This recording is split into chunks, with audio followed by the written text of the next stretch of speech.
Bismillahirrahmanirrahim. Alhamdulillahi Rabbil alamin. Alhamdulillahi bi jami'i mahamidihi kulliha ala jami'i ni'amihi kulliha. Ya Rabbu lakal hamdu kama yanbaghi li jalali wajhika wa azimi sultanik. Lakal hamdu hamdash syakirin ولك الحمد حمد الطيبين. اللهم صل وسلم على سيدنا محمد صلاة الرضا وارضى عن أصحابه رضا الرضا. نتقدم الشكر على إدارة العلاقات الخارجية بوزارة الأوقاف والشؤون الإسلامية، مراقبة الجاليات والتعريف بالإسلام، على إقامة هذا البرنامج المثمر للجالية الفلبينية المسلمة والمهتدين الجدد بالتعاون مع لجنة التعريف بالإسلام. كما نشكر الأخت الفاضلة أم سعود من مراقبة الجاليات في مسجد الكبير على حسن التواصل والترتيب والتنظيم. جزاهم الله خير الجزاء. Unang-una ay ang aming paghahatid sa inyo ng kapayapaan, na ito ang pagbati ng mga Muslim at pagbati sa kabilang buhay sa paraiso. Assalamualaikum warahmatullahi wabarakatuh. Iba't iba ang estado ng buhay natin bilang mga Muslim. May mga masaya, may mga malungkot, may mga malusog ang pangangatawan, at may mga nagkakasakit. Dahil dito, mga kapatid, ay noong magkasakit si Abu Hurairah ay siya ay napaiyak. Umiyak siya at tinanong siya kung bakit siya umiiyak. Sinabi niya, "Hindi ako umiiyak dahil sa pamumuhay ninyo sa mundong ito. Subalit ako ay napapaiyak. Walakin abaki ala bu'adi safari wa qillati zadi." Dahil sa malayo ang aking paglalakbay at kukunti lang ang aking baon. Dahil dito, mga kapatid, ay sa pamamagitan ng programang ito ng Muraqaba al-Jaliyat dito sa Masjid Kabir, ay ang matatalakay natin ay ang Fadailul Ashr al-Awwal min Dhul-Hijjah. Ibig sabihin ay ang mga kahalagahan ng unang mga 10 araw sa buwan ng Hajj, o kaya ay sa buwan ng Dhul-Hijjah. Katotohanan na ang Allah subhanahu wa ta'ala ay sumumpa. Sumumpa ang Allah subhanahu wa ta'ala na makikita natin sa Suratul Fajr. Sinabi ng Allah subhanahu wa ta'ala, Bismillahirrahmanirrahim, wal fajr wa layalin ashr. Kapag sumumpa ang tagapaglikha, ay ibig sabihin ay talagang napakalaking bagay. At ito ay kabilang na dito ang mga 10 araw. Sabi ng Allah, wal fajr, sumpaman sa bukang liwayway, walayalin na ashr, at sa mga gabi ng 10 araw. Ito ay ang mga gabi ng 10 araw ng unang mga araw ng Dhul-Hijjah. Yan ang napagkasunduan sa pagpapaliwanag ng mga pantas. Sa pamamagitan nito mga kapatid ay unang-unang mababanggit natin sa mga araw na ito ay alam natin na dito isinasagawa ang Hajj. Ang pagsasagawa ng Hajj. Napakaraming mga biyaya, benepisyo, kahalagahan ng pagsasagawa ng Hajj dito mismo sa buwan na ito. Isa sa naisalaysay na hadith, su'ila an-nabiy sallallahu alayhi wa sallam ayyul a'mali afdal. Tinanong si Propeta Muhammad sallallahu alayhi wa sallam tungkol sa mga gawain kung ano ang pinakamainam nito. Qala imanun billahi wa rasulih. Sinabi niya, ang pananampalataya sa Allah at sa kanyang sugo. Qila thumma madha? Tinanong naman siya, pagkatapos ay ano pa? Qala jihadun fi sabilillah. Sinabi niya, ang pakikipagdigmaan o pakikipaglaban alang-alang sa Allah. Qila thumma madha? Tinanong naman siya, pagkatapos ay ano pa? Qala hajjun mabrur. Sinabi niya, ang pagsasagawa ng Hajj na mabrur. Hajj na katanggap-tanggap doon sa Allah subhanahu wa ta'ala. Sa iba pang salaysay na sinabi ni Propeta Muhammad sallallahu alayhi wa sallam, man hajja lillahi falam yarfuth walam yafsuk raja'a ka yawmi waladathu ummuhu.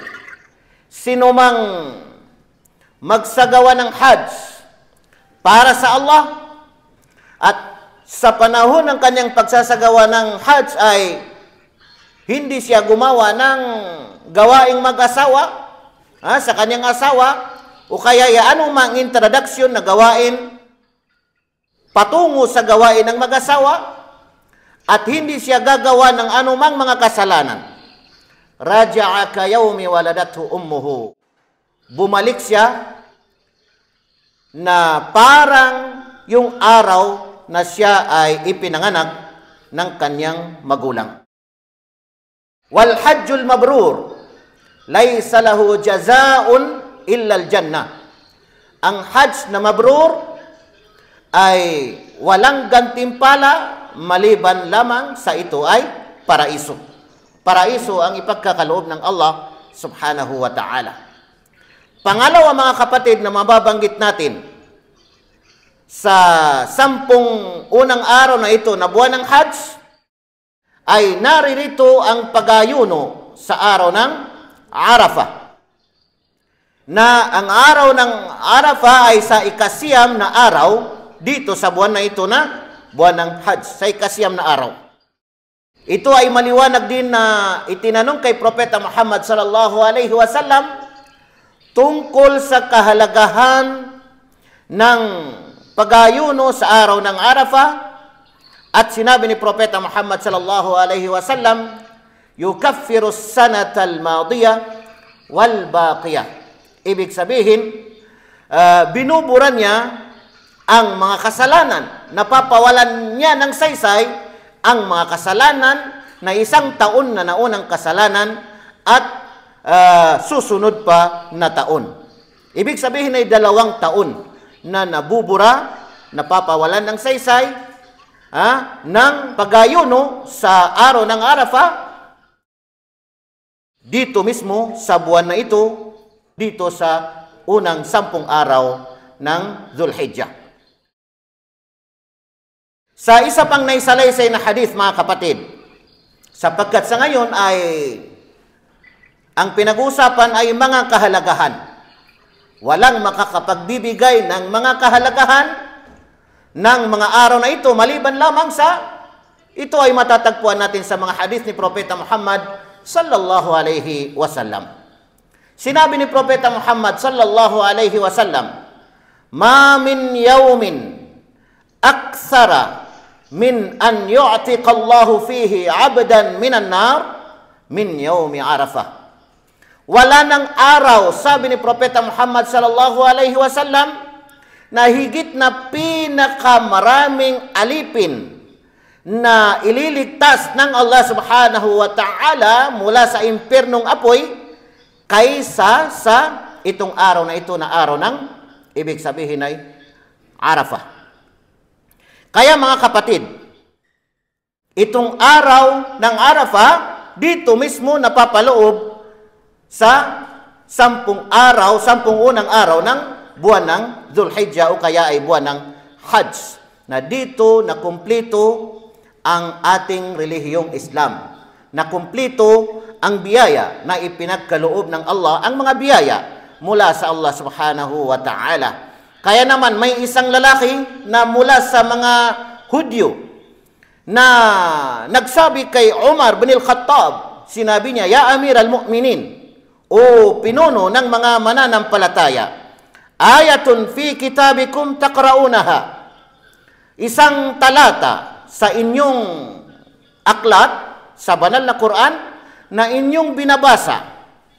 "Law alayna nazalat ma'ashara al-yahud lattakhadna dhalika al-yawma 'ida." Kung dito lamang, sabi niya, sa amin ibinaba sa mga angkan o sa mga taong mga Hudyo, ay gagawin namin ito, sabi ng lalaking ito na Hudyo, gagawin namin itong festa. Magfe-festa kami sa araw na ito.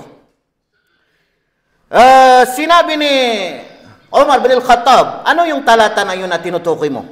Sinabi niya na ito yung talata na sinabi ng Allah subhanahu wa ta'ala. Bagamat karamihan sa atin ay alam natin ito lahat. Sinabi ng Allah subhanahu wa ta'ala, "Al-yawma akmaltu lakum dinakum وَأَتْمَمْتُ عَلَيْكُمْ نِعْمَتِي وَرَضِيتُ لَكُمُ الْإِسْلَامَ دِينًا." Sa araw na ito, sabi ng Allah subhanahu wa ta'ala, "Al-yawma akmaltu lakum dinakum." Kinumplito ko para sa inyo. Al-yawma akmaltu lakum dinakum, ang inyong relihiyon. Wa atmamtu alaykum ni'mati, at ginawa kong ganap ang aking biyaya para sa inyo. Wa raditu lakumul Islam dina, at pinili ko ang Islam para sa inyo bilang inyong relihiyon. Mga kapatid, kaya naman si Umar bin al-Khattab, ako mismo ay katotohanan na tandang-tanda ko nung ibinaba itong aya na ito, na al-yawma akmaltu lakum dinakum, sapagkat ito ay ibinaba kay Propeta Muhammad sallallahu alaihi wasallam na siya ay nasa Arafah, at ito ay araw ng Jumu'ah. Nasa Arafah ibinaba ang talata na ito, at ito ay sa araw ng ibig sabihin ay Jumu'ah. Pangatlo mga kapatid na mababanggit natin, na napapaloob ng kagandahan ng 10 unang araw ng buwan ng Dhul-Hijjah o buwan ng Hajj, ay dito isinasagawa ang pagdarasal ng Eid, at dito rin ang pagsasagawa ng pagkatay o kaya ay pagsakripisyo. Ito yung tinatawag na udhiyah, na ang pagsasagawa ng udhiyah, pagkatay, pagsakripisyo, ay talagang ito ay napakalaking biyaya ng Allah subhanahu wa ta'ala. Bagkus ito ay kabilang sa pinakadakila na mga araw na sinabi ni Propeta Muhammad sallallahu alaihi wasallam, "Inna a'zamal ayyami 'inda Allah tabaraka wa ta'ala yawmun nahri thumma yawmul qar."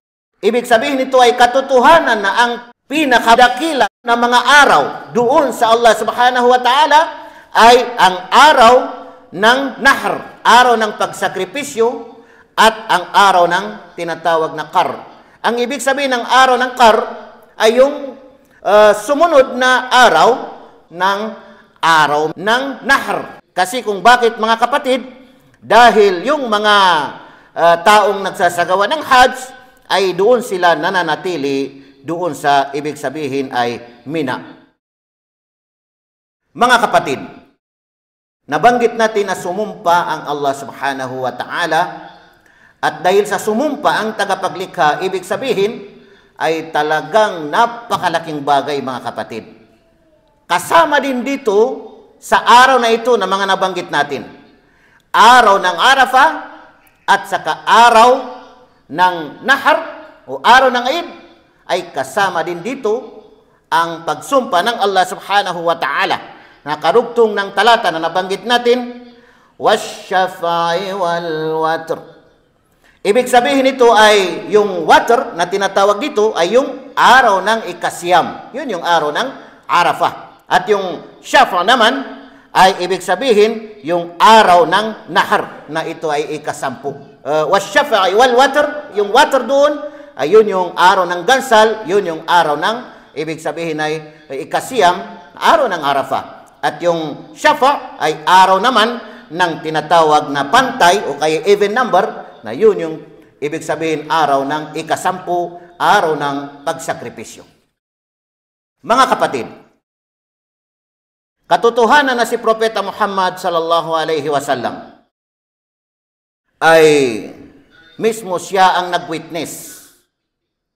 Mismo siya ang nagsabi na itong mga araw na ito ay talagang panahon ng pagsagawa ng mga kabutihan. Sapagkat ito na yung pinakamainam. Kapag itinanong sa atin, ano yung pinakamainam na mga araw? Ito na ang sagot natin. Ang pinakamainam na mga araw dito sa mundo ay itong 10 unang araw ng buwan ng Dhul-Hijjah. Sinabi ni Propeta Muhammad sallallahu alaihi wasallam, afdalu ayyamid dunya ayyamul ashr. Yani, Ashra Dhul-Hijjah. Ibig sabihin nito ay ang pinakamainam na mga araw dito sa mundo, ayon sa salaysay ni Jabir, ay ang mga araw na 10 araw. Ito yung unang 10 araw ng buwan ng Dhul-Hijjah. Sa isa pang naisalaysay na hadith, na naisalaysay ni Ibn Abbas, kalugdan siya ng Allah subhanahu wa ta'ala, na sinabi ni Propeta Muhammad sallallahu alaihi wasallam, ma min ayyamin al-amalu salihu fiha ahabbu ila Allah min hadhihi al-ayyam, yani ayyam al-ashr. Ma min ayyamin, wala ng mga araw, al-amalu salihu fiha, na ang pagsasagawa ng mga kabutihan sa mga araw na ito, ahabbu ilallah, na higit pa na mainam, higit na kalugod-lugod doon sa Allah subhanahu wa ta'ala, min hadhihi al-ayyam, kaysa sa mga araw na ito. Ano itong mga araw na ito? Ayyam al-ashr. Ito yung mga araw na 10 unang araw ng buwan ng Dhul-Hijjah. Qalu ya Rasulullah, sinabi ng mga sahaba ni Propeta Muhammad sallallahu alaihi wasallam, usugo ng Allah, walal jihadu fi sabilillah, kahit pa ang jihad alang-alang sa landas ng Allah. Qala walal jihadu fi sabilillah, sinabi niya kahit pa ang jihad, ang pakikipagdigmaan alang-alang sa landas ng Allah subhanahu wa ta'ala, illa, maliban na lamang, sabi ni Propeta, rajulun kharaja binafsihi wa malihi falam yarji' min dhalika bishay. Maliban na lamang sa isang lalaki na lumabas, pumunta sa jihad, binafsihi, mismo ang kanyang sarili, wa malihi, at ang kanyang kayamanan, falam yarji' min dhalika bishay, na hindi na nakabalik. Wala nang nakabalik. Yung kanyang katawan, yung kanyang sarili, pumanaw, at naubos na rin ang kanyang, ibig sabihin ay kayamanan. So yun lang ang lamang dito sa, ibig sabihin nito, sa mga gawain dito sa mga 10 araw na ito. Yung tao na nag-jihad, pumunta sa jihad, at namatay, at naubos pa ang kanyang, ibig sabihin ay mga salapi. Kaya mga kapatid, ano yung gagawin natin sa mga araw na ito? Naipon na dito yung mga pagdarasal na obligasyon natin. Naipon na dito yung pag-ayuno. Nandito rin yung pag-ayuno. Sino mang gusto mag-ayuno, alhamdulillah. Lalong-lalo na sa ikasiyam na araw ng buwan ng Dhul-Hijjah o kaya ay araw ng Arafah.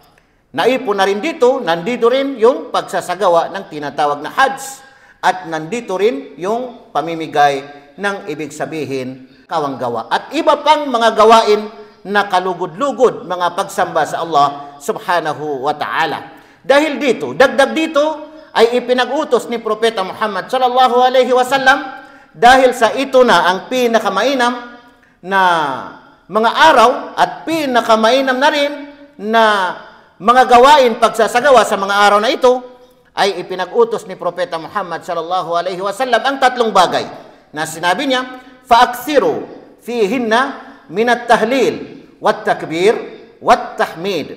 Fa'aksiru, damihan ninyo, sabi ni Propeta Muhammad sallallahu alaihi wasallam, fihinna, sa mga araw na ito, sa 10 araw na ito, minat tahlil, ang tahlil, ang pagsasabi ng la ilaha illallah. Tahlil, qawlu la ilaha illallah, pagsasabi ng la ilaha illallah. Wat takbir, at ang pagsasabi ng Allahu Akbar, qawlu Allahu Akbar. Wat tahmid, at ang pagsasabi ng alhamdulillah, qawlu alhamdulillah. Tatlong bagay mga kapatid. La ilaha illallah, Allahu Akbar, alhamdulillah. May ibang salaysay na kasama rin dito ang subhanallah. At marami pang iba. Mga adhkar, mga paggunita sa Allah subhanahu wa ta'ala, higit na mainam din yung pagbabasa ng Quran. Mga kapatid, dito natin tatapusin ang ating mensahe sa ngayon sa isang talata na sinabi ng Allah subhanahu wa ta'ala, Man amila salihan min dhakarin aw untha wa huwa mu'min falanuhyiyannahu hayatan tayyibah وَلَنَجْزِيَنَّهُمْ أَجْرَهُمْ بِأَحْسَنِ مَا كَانُوا يَعْمَلُونَ. Maliwanag ang talatang ito mga kapatid, na sinabi ng Allah subhanahu wa ta'ala, Man amila salihan min dhakarin aw untha, sino mang gumawa ng mabuti. Ang mga gawaing mabuti, unang-una ay yung mga obligasyon natin bilang mga Muslim. Ang mga pagdarasal at iba pang mga obligasyon natin. Man amila salihan min dhakarin aw untha, maging siya man ay lalaki o kaya ay babae. Wa huwa mu'min, at siya ay mananampalataya, falanuhyiyannahu hayatan tayyibah, katiyakang bubuhayin namin siya, sabi ng Allah subhanahu wa ta'ala, ng masaganang pamumuhay. Masaganang pamumuhay. Ibig sabihin ay mapayapang pamumuhay. Walanajziyannahum biahsani ma kanu ya'malun, at bibigyan namin siya ng gantimpala na higit pa kaysa sa kanilang mga nagawa dito sa mundo. Ang gantimpala ni pagkakaloob ng Allah subhanahu wa ta'ala ay ang paraiso, ang Jannah. Mashallah, alhamdulillah. So, dito na nagtatapos ang ating mensahe sa ngayon, mga kapatid. Tandaan natin, itong araw na ito ay narito tayo sa unang 10 araw ng buwan ng Dhul-Hijjah, na kung saan ay napakainam ang mga pagsasagawa ng mga ibada, mga kabutihan sa mga araw na ito. At kabilang dito ang nabanggit natin na 3, ibig sabihin unang-una ay yung pagsasagawa ng Hajj, napakalaking biyaya na ipagkakaloob ng Allah. Pangalawa ay yung pag-ayuno sa araw ng Arafah, napakalaking biyaya na ipagkakaloob ng Allah. Pangatlo ay yung ibig sabihin araw ng Eid, at saka kasama na dito yung pagkatay ng udhiya o kaya ay pagsakripisyo. So alhamdulillah, hanggang dito na lamang ang ating may babahagi sa ngayon. Bagamat dahil dito ay mayroon tayo sigurong mga question and answer na sa pamamagitan ng namamahala dito sa Muraqaba Al-Jaliyat fi Masjid Al-Kabir.